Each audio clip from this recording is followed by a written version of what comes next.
اليوم أنا بضيافة دكتور سعيد مانع العتيبة وزوجته هند في بيته بالمغرب. يعني في أحلى من هالاستقبال؟ ما شاء الله. لا تلوموني إذا شفتوني كل شوي ناطة مراكش. الأيام الجاية بنط كل شوي بالشاي المغربي.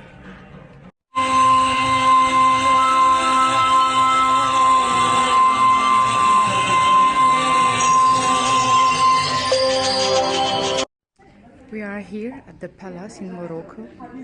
Beautiful.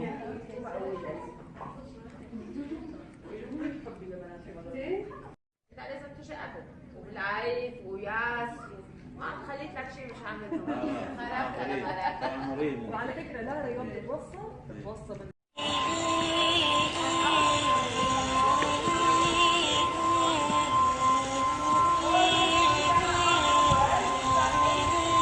وصلنا للقالة. ما شاء الله على المكان، كل مكان أحلى من الثاني.